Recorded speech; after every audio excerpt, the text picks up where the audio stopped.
Hello, welcome back to my channel. Saya Rachel dan kali ini saya akan membahas sebuah buku yang sangat terkenal, yaitu Murder on the Orient Express.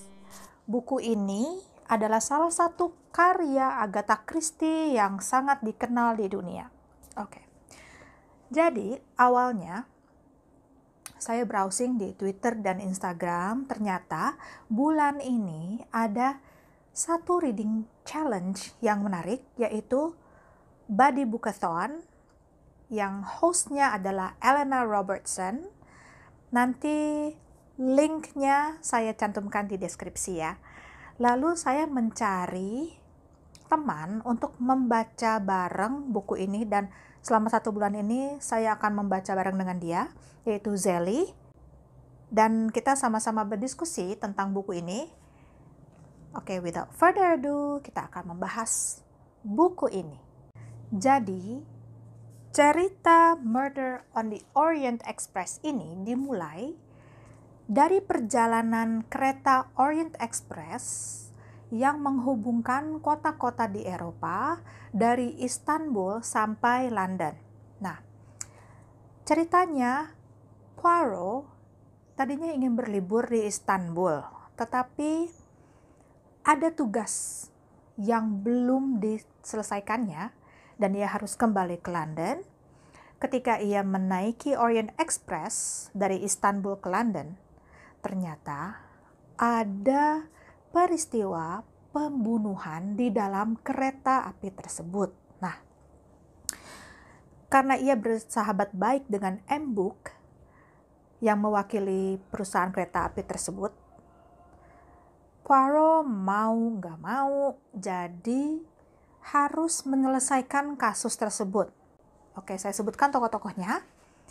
Peran utama tentu saja Hercule Poirot, yaitu seorang detektif Belgia yang harus menyelesaikan kasus di dalam kereta api tersebut. Lalu selain itu ada M. Book, yaitu teman Poirot dulu ketika berada di kepolisian, dan dia mewakili perusahaan kereta api tersebut. Lalu ada kondektur Pierre Michel yang menentukan kamar-kamar para tersangka dan korban. Lalu ada Dr. Konstantin yang membantu untuk mendiagnosa dan menganalisa. Oke, jadi selain mereka berempat, ada 13 orang yang menumpang kereta tersebut. Nah, salah satunya tewas dibunuh. Otomatis, ke-12 penumpang lain dijadikan tersangka. Nah, mereka ini background-nya berbeda, status sosial berbeda, dan tentu saja nationality juga berbeda. Nah, yang menarik, di buku ini disebutkan ada stereotip tertentu tentang orang Amerika, orang Inggris, dan orang Italia. Nah, sempat menjadi kontroversi juga karena buku ini dianggap rasis ya oleh sebagian orang.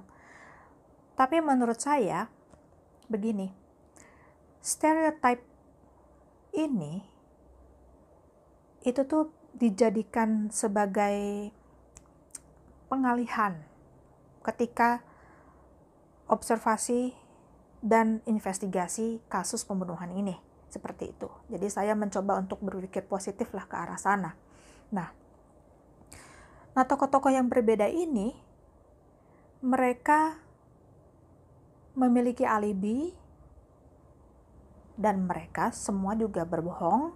Bahkan ada yang memiliki identitas baru ketika menaiki kereta tersebut untuk menutupi identitas yang sebenarnya, seperti itu, termasuk korban. Nah, jadi yang menarik yang saya pelajari dari novel ini adalah ke-12 tersangka tersebut, mereka mewakili 12 juri di pengadilan Amerika Serikat ya. Seperti kita tahu, di Amerika, di pengadilan itu mereka ada hakim, kan ada jaksa, ada pengacara, dan mereka juga ada 12 orang juri yang menentukan terdakwa ini bersalah atau tidak. Nah, si 12 tersangka ini mewakili juri-juri di pengadilan tersebut. Selain itu, tadi identitas para tersangka ini, 12 orang ini, dari background yang berbeda, dari ras yang berbeda, mereka juga memiliki penampilan yang dijelaskan secara detail di buku ini. Dan saya juga belajar di sini, Agatha Christie sepertinya ingin memberikan pesan bahwa kita tidak boleh menilai orang hanya dari penampilannya saja. Seperti itu. Lalu, satu lagi, ketika kita mengadili seseorang, apakah kita mengikuti jalur hukum atau kita bisa main hakim sendiri, seperti itu. Saya suka sekali dengan buku ini karena twistnya tidak terduga, walaupun saya mencurigai beberapa orang sebagai pelakunya. Dan ternyata pas membaca akhirnya, analisa Poirot luar biasa. Dia memiliki intuisi dan insting yang tajam sekali dan bisa menilai seseorang hanya dari detail-detail yang terlihat atau yang dia katakan, seperti itu. Jadi saya merekomendasikan buku ini jika kamu suka membaca genre misteri. Nah, saya ingat lagi tuh, saya beberapa tahun lalu pernah menonton sebuah film yang judulnya Identity. Sepertinya film tersebut juga terinspirasi dari buku ini. Okay, so thanks for watching and see you next time. Bye!